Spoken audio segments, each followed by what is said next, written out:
دوستو دنیا ٹل سکتی ہے لیکن میرے مصطفیٰ کا یہ فرمان نہیں ٹل سکتا۔ میرے آقا نے جو فرمایا ہے وہ ہو کر رہے گا۔ حضور فرماتے ہیں کہ خراسان سے ایک فوج آئے گی۔ عام زبان میں آپ کہہ سکتے ہیں کہ ایک آرمی نکلے گی خراسان سے۔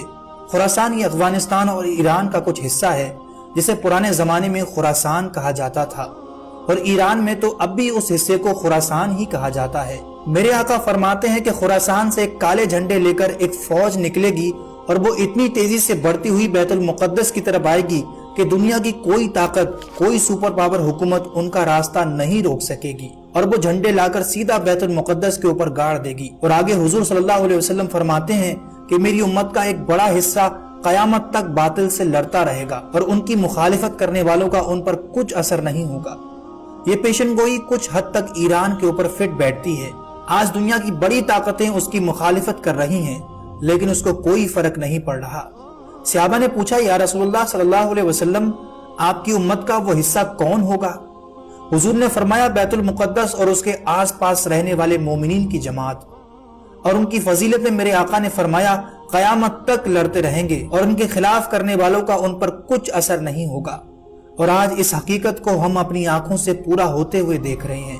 آگے رسول اللہ صلی اللہ علیہ وسلم فرماتے ہیں کہ پوری روئے زمین کا سردار جو حصہ ہے وہ بیت المقدس ہے، اور اگر گنبدوں میں کوئی سردار گنبد ہے تو وہ بیت المقدس کا گنبد ہے۔ اور حضور فرماتے ہیں کہ تم دیکھنا آخری زمانے میں سارے لوگ اس کی طرف ہجرت کر جائیں گے، اور جب ایسی ہجرت کا وقت آ جائے تو حضور فرماتے ہیں کہ تم لازم پکڑ لینا اور اس جماعت کے ساتھ چلے جانا، کیونکہ خیر اور امن پوری دنیا میں وہی ہوگا اور کہیں نہیں ہوگا۔ آج بظاہر طور پر دوستو وہاں یہودیوں کا قبضہ ہے، لیکن میرے آقا کا یہ فرمان آج پھر سچ ہوتا ہوا نظر آ رہا ہے۔ بیت المقدس کے بارے میں میرے آقا صلی اللہ علیہ وسلم نے فرمایا کہ یہ ہمیشہ یہودیوں کے قبضے میں نہیں جائے گا، اور میرا یقین ہے کہ دنیا ٹل سکتی ہے لیکن میرے مصطفیٰ صلی اللہ علیہ وسلم کا فرمان نہیں ٹلے گا۔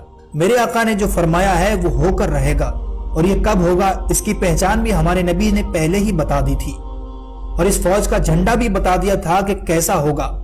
آپ نے فرمایا کہ خراسان سے ایک فوج نکلے گی۔ یہ فوج کوئی عام فوج نہیں ہوگی، کیونکہ خراسان کا جو حصہ ہے اس میں افغانستان کا بڑا حصہ، ایران کا ایک حصہ، ازبکستان، تاجکستان اور سینٹرل ایشیا کے کچھ حصے شامل ہیں، جس کو پرانے زمانے میں خراسان کہا جاتا تھا۔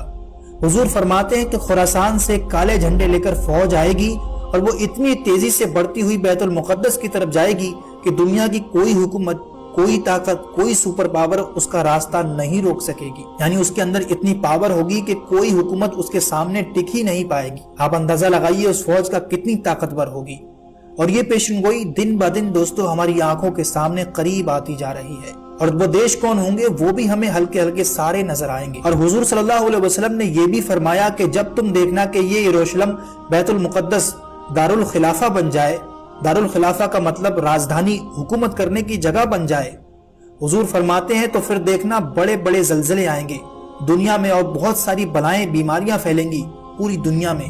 یہ وائرس کا کنٹینیو نکلنا اور عجیب طرح کی نئی نئی بیماریوں کو آنا، آپ کو کیا لگتا ہے کہ یہ محض اتفاق ہے؟ بلکہ اس سے پہلے بیت المقدس کو اسرائیل کی راجدھانی گھوشت کر دیا گیا تھا، اور یہ کوئی پرانی بات نہیں، ابھی سن 2017 کی بات ہے۔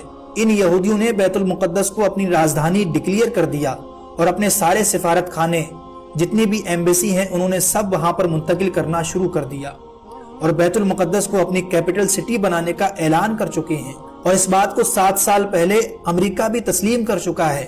اور پھر حضور صلی اللہ علیہ وسلم فرماتے ہیں کہ ایک روز ایسا آئے گا کہ اللہ انہیں ذلیل و رسوا کر کے اس زمین سے نکالے گا، اور ایک امام برحق کے جھنڈے کے تلے سارے مومنین جمع ہو جائیں گے۔ پوچھا گیا وہ امام برحق کون ہوگا؟ ہمارے نبی فرماتے ہیں کہ وہ میری اولاد میں سے ہوگا، اور اس کا نام میرے نام پر ہوگا، اور اس کے باپ کا نام میرے باپ کے نام پر ہوگا، اور اللہ ان کو امام مہدی علیہ السلام کی شکل میں بھیجے گا۔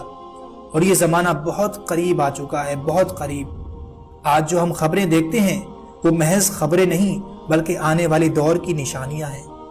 آج جمعے کے دن ہم سب مل کر دعا کرتے ہیں، یا مولا اگر زندگی کی سانسیں باقی ہیں تو ہمیں امام مہدی کی فوج میں جگہ عطا فرما، ان کے جھنڈے کے تلے شامل ہونے کا موقع دے۔